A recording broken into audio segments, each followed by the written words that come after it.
नमस्कार, मैं US Shekhawat R U study point के यूट्यूब चैनल पर आपका हार्दिक स्वागत और अभिनंदन करता हूं। दोस्तों, यदि आप इस यूट्यूब चैनल पर नए हैं तो लाल बटन दबा करके यूट्यूब चैनल को सब्सक्राइब करें तथा बेल आइकन को भी दबाइए ताकि आने वाले सभी वीडियो आप तक पहुंच सके। थैंक यू दोस्तों, हम आज बात करने जा रहे हैं मैथ्स का एक छोटा सा टॉपिक, शून्य की संख्या ज्ञात करना। किसी भी संख्या के प्रोडक्ट में, रिजल्ट में, परिणाम में कितने जीरो आते हैं, क्वेश्चन कई बार एग्जाम पूछा जाता है। यदि हम इसको विस्तार से करते हैं तो बहुत लंबा समय ले लेता है। हम इसको शॉर्ट में करेंगे, किस प्रकार से एग्जाम से प्रश्न आते हैं उन पर हम चर्चा करने जा रहे हैं। दोस्तों, मेरा पहला एग्जाम्पल के साथ बात कर रहा हूं। मेरे पास संख्या है 1 से 100 तक संख्याओं को आपस में गुणा करें तो अंत में कितने जीरो आएंगे। 1 गुणा 2 गुणा 3 गुणा 4 गुणा, यदि मैंने कहा 100, इसको मल्टीप्लाई करें तो अंत में कितने जीरो, परिणाम में कितने शून्य आएंगे। तो दोस्तों, यदि मैं गुणा करके देखूं 1 गुणा 2 गुणा 3 गुणा 4 तो बहुत टाइम लग जाएगा। वैसे आपको बता दूं कि किसी संख्या के अंत में जीरो हो तो वो तो जीरो रहेगा ही, लेकिन 5 को सम संख्या से गुणा करूं, 15 को सम संख्या से गुणा करूं, 5 दूनी 10, 15 दूनी 30, 25 चौके 100, 35 दूनी 70, वो भी जीरो आते हैं। लेकिन दोस्तों, लंबा प्रक्रिया हो जाएगा तो हम क्या करेंगे, मेरे पास 1 से 100 तक संख्या, तो मैं 100 के अंदर जो संख्या उसमें किससे डिवाइड करना, मुझे 5 से। कितनी बार गया दोस्तों, 20 बार। अब जो परिणाम आया उसको फिर 5 से डिवाइड करूंगा। जब तक डिवाइड करूंगा तब तक ये भाग जाता रहेगा। अब 4 में 5 का भाग नहीं जाता, तो पहला रिजल्ट 20 था, दूसरा रिजल्ट 4 था, दोनों का क्या कर दिया दोस्तों, ऐड कर दिया। क्या आंसर आ गया, 24। फिर मैं रिपीट कर रहा हूं, 1 से 100 तक संख्याओं को गुणा किया जाए तो अंत में कितने जीरो आएंगे। तो रिजल्ट क्या आ गया दोस्तों, 24। क्या किया, 1 से 100 तो 100 बटे 5, 20 बार गया, 20 में फिर 5 का भाग दिया, 4 बार गया, 4 में आगे भाग नहीं जाता, इन दोनों को जोड़ दिया, 20 और 4 24। मैं दूसरा एग्जाम्पल और लेना चाहूंगा। यहाँ पर मैं 100 की जगह यहाँ पर यदि 200 लिख देता तो क्या होता दोस्तों, 100 की जगह क्या लिख दूं, 200 तक संख्याओं को गुणा किया जाए तो कितने जीरो आएंगे, तो कितने जीरो आएंगे। तो क्या करेंगे दोस्तों, 200 यानी 200 के अंदर किसका भाग देंगे दोस्तों, वही 5 का। कितनी बार गया, 40 बार, 4 5 20। फिर मुझे 40 में फिर भाग देना है, किसका देना है, 5 का। कितनी बार गए दोस्तों, 8 बार। 8 में फिर भाग देना मुझे किसका, 5 का। कितनी बार गए दोस्तों, 1 बार। इन सबको मैं जोड़ देता हूं, कितना हो जाएगा, 20 और 8 28 और 40 और 8 48, 48 और 1 49, 49। तो दोस्तों, 1 से 200 तक को गुणा करने पर कितने जीरो आ गए, 49 आ गए। 1 से 100 तक संख्याओं को गुणा करने पर जीरो कितने आए थे हमारे पास, जीरो आए थे 24। यदि संख्या दोस्तों बीच में से आ जाए, बीच में से संख्या किस तरह से आ जाए, जैसे मैं ये कहूं यहां पर कि 150 इंटू 151 इंटू 152 इंटू, और ये चलता रहे, और मैंने कह दिया 300 तक को गुणा करने पर अंत में कितने जीरो आएंगे। तो दोस्तों, अब हमारे पास दो मेथड्स हो गए। क्या करेंगे, दो तरीके से कैसे हल करेंगे। एक तो 300 का निकाल लेते हैं हम, 300 डिवाइड बाई 5 कितनी बार जाएगा दोस्तों, 60। 60 डिवाइड बाई 5 कितनी बार जाएगा, 12। 12 को फिर बात करेंगे किससे, 5 से। 5 दूनी 10, कितने हो गए दोस्तों, 60 70 और 74। लेकिन दोस्तों, ये तो तब आता जब 1 से गुणा करते, तो 150 से गुणा क्या था, 150 से पहले क्या दोस्तों, 149। 149 को फिर मैं बात दूंगा किससे, 5 से।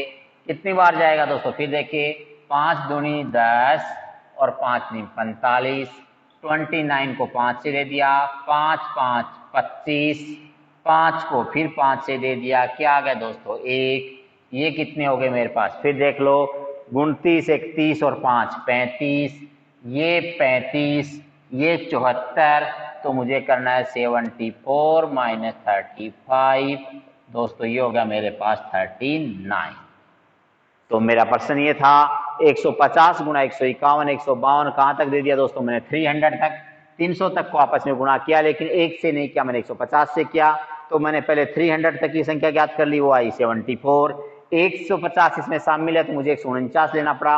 मैंने 149 यहाँ ले लिया तो मुझे 5 का भाग दे दिया। कितना हो गया दोस्तों, ये 29 बार गया। 29 के अंदर, कि 29 5 145 होता है, 29 में फिर 5 का भाग दिया, 5 5 25, 5 बार गया। 5 में फिर 5 का भाग दिया, 1 बार गया। इनको जोड़ दिया, 35 हो गया। 35 इस 74 में से घटा दिया, क्योंकि 35 तो 149 तक जीरो थे और 1 से 300 के अंदर 74 जीरो थे। 74 में से 35 कम करके आंसर आ गया 39। नेक्स्ट दोस्तों आता मेरे पास, यदि ये संख्याएं सम होती, ये तो रेगुलर नंबर था, लगातार संख्या थी, लगातार संख्या नहीं हो तो प्रश्न को कैसे हल करेंगे।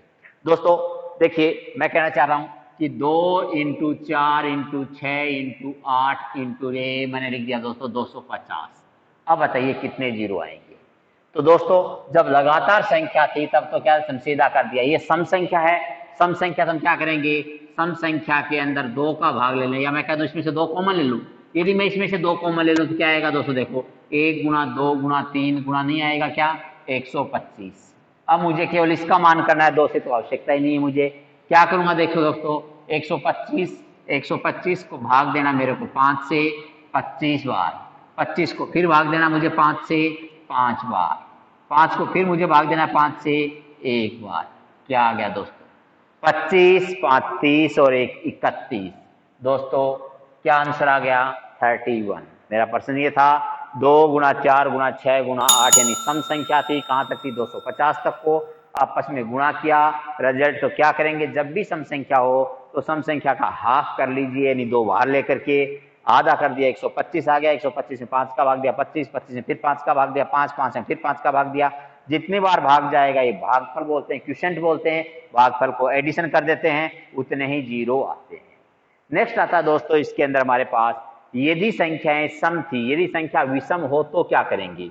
यदि दोस्तों जब कभी संख्या विषम आ जाए तो याद रखिए 1 गुना 3 गुना 5 गुना 7 विषम संख्याओं का आपस में गुणा करने पर क्या जीरो आएंगे, कदापि नहीं, कभी नहीं आते दोस्तों। 1 गुना 3 गुना 5 गुना 7 गुना 9 गुना 11, मैं इतना ही लिख रहा हूं, कितने जीरो आएंगे, कोई जीरो नहीं आएगा। क्यों नहीं आएगा, क्योंकि जब भी 5 को सम संख्या से गुणा करते हैं तो जीरो आता है, अन्यथा कोई जीरो नहीं आता।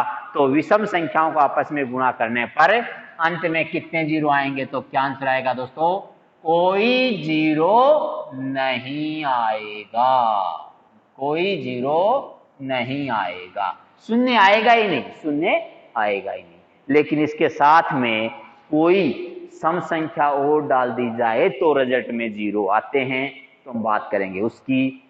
विषम संख्याओं को आपस में गुणा करने पर कोई जीरो नहीं आता है। बात करते हैं, देखो इस तरह से मैंने लिखा 1 गुना 3 गुना 5 गुना 7 गुना और मैंने लिख दिया गुना 99। यहां तक कोई जीरो आएगा क्या, यहां तक कोई जीरो नहीं आएगा। मैंने लिख दिया दोस्तों लास्ट में 64 64। अब बताइए कितने जीरो आएंगे। तो 64 के फैक्टर क्या होते हैं दोस्तों, 64 के फैक्टर क्या होते हैं, 64 क्या होता है 2 की पावर 6, 2 दूनी 4 दूनी 8 दूनी 16 दूनी 32 दूनी 64, 2 की पावर 6, यानी 2 को 6 बार लिख रखा है। और 5 6 बार आ चुका है, क्या आ चुका 5 15 25 35 45, तो मैक्सिमम क्या आएंगे, क्या आएंगे दोस्तों 6 जीरो। तो 1 गुना 3 गुना 5 गुना 7 गुना गुना 99 गुना 2 कितनी बार 6 बार, तो 5 दूनी 10 15 दूनी 30 करते करते तो लास्ट में जीरो कितने आ जाएंगे 6 जीरो आ जाएंगे। क्योंकि मेरे पास 5 तो ज्यादा है लेकिन 2 केवल 6 बार ही है, इसलिए 5 की संख्या ज्यादा होना और 2 की संख्या 6 बार होना, तो मैक्सिमम जो भी होता है कि 2 गुना 5 2 गुना 15 फिर 2 गुना 25 फिर 2 गुना 35 और कर सकते हैं 2 गुना 45 2 गुना 55। देखो दोस्तों 1 2 3 4 5 और 6, 5 दूनी 10 ये जीरो आ गया, 15 दूनी 30 जीरो आ गया, 25 दूनी 50 जीरो आ गया, 35 दूनी 70 जीरो आ गया, 45 दूनी 90 जीरो आ गया, 110 जीरो आ गया। कितने जीरो आ गए दोस्तों 10 जीरो आ गया, इससे ज्यादा जीरो इसमें भी नहीं आते हैं।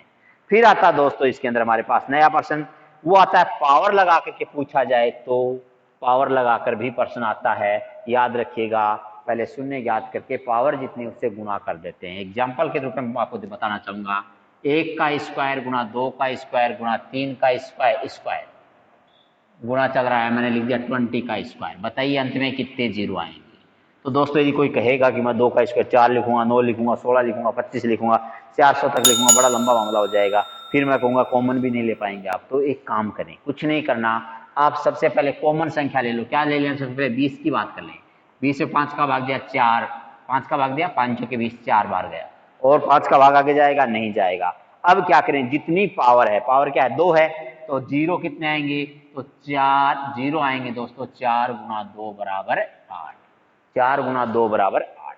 मैं दूसरा एग्जाम्पल यहाँ फिर बताना चाहूंगा। देखो 1 की पावर 3 गुणा 2 की पावर 3 गुणा 3 की पावर 3 गुणा मैंने लिख दिया गुणा 40 की पावर 3। दोस्तों क्या करूंगा, पहले मैं 40 तक निकालने की कोशिश करता हूं। देखो 40 में भाग दिया मैंने किसका, 5 का 8 बार, 8 में फिर मैंने 5 का भाग दिया कितनी, 1 बार, क्या हो गया दोस्तों 9। अब 9 को किससे गुणा करूं, क्या पावर चल रही 3, तो 3 से गुणा कर दिया, 9 तिया कितना हो गया 27, 9 तिया कितना हो गया दोस्तों 27। क्या क्या, 1 का क्यूब गुणा 2 का क्यूब 3 का क्यूब, 40 तक क्यूब का आपस में गुणा करेंगे तो रिजल्ट में जीरो जो आएंगे वो कितने आएंगे दोस्तों 27। यदि पावर ज्यादा हो मैं लगा दूं 5 पावर लगा दूं, 4 पावर लगा दूं, देखो 1 की पावर 4, 2 की पावर 4, 3 की पावर 4, 4 की पावर 4, इस तरह से मैंने लिख दिया दोस्तों। और यहाँ मैं लिख देता हूँ 50 की पावर 4। अब बताओ कितने जीरो आएंगे, तो दोस्तों क्या करोगे आप, पहले 50 का काम करेंगे। 50 में किसका भाग दिया 5 का, कितनी बार गया 10, 10 में फिर भाग देंगे 5 का, कितनी बार गया 2, कितने हो गए दोस्तों ये 12। इस 12 को किससे गुणा करना है, पावर जितने उससे, 12 चौके 48, कितने जीरो आ गए दोस्तों 48। तो पावर वाला पर्सन भी आता है, वो आप इस तरह से करेंगे। और एक क्वेश्चन और लेंगे दोस्तों हम इसके अंदर, वो क्या है कि 2 और 5 की मैंने एक बात की थी थोड़ी देर पहले कि 2 और 5 को गुणा करने पर जीरो आता है। मेरा क्वेश्चन है 4 की पावर 150 गुणा 5 की पावर 300। अब मैं पूछूं अंत में कितने जीरो आएंगे, अंत में कितने जीरो आएंगे। तो याद रखिए ये 4 को हम 2 में कन्वर्ट कर सकते हैं, यस कर सकते हैं, 2 का स्क्वायर और पावर 150 और 5 की पावर 300। 2 का स्क्वायर पावर ब्रैकेट की पावर होती है गुणा, इसको लिखूंगा 2 की पावर 300 और 5 की पावर भी 300। जब पावर समान है तो मैं इस तरह से लिख सकता हूं 2 गुणा 5 दोनों की पावर क्या है 300, अर्थात 10 की पावर क्या है 300। और दोस्तों याद रखो 10 के ऊपर जितनी पावर है उतने ही क्या होंगे जीरो, तो जीरो कितने होंगे 300, और कुल अंक कितने होंगे तो 301 हो जाते हैं। ये भी पूछा जाता है कुल अंक कितने होंगे। तो क्या क्या दोस्तों वे देखिएगा, 4 की पावर 150 था, 2 की पावर 2 बना दी इसको 4 को, 150 तो 300 हो गया, 5 की पावर भी 300, 300 कॉमन ले लिया, 5 दूनी 10 की पावर 300, 10 की पावर 300, इसका मतलब 10 के ऊपर एक पावर तो 1 जीरो, 2 पावर तो 2 जीरो, जितनी पावर उतने जीरो होते हैं। तो ये था दोस्तों छोटा सा टॉपिक हमारा। थैंक यू दोस्तों, ये था हमारा टॉपिक शून्य की संख्या ज्ञात करना। आगामी टाइम में इस प्रकार के बहुत से प्यारे प्यारे वीडियो आपको मिलते रहेंगे, कमेंट करते जाइएगा और जो भी आपकी प्रॉब्लम है पूछते जाइएगा। जय हिंद, जय भारत।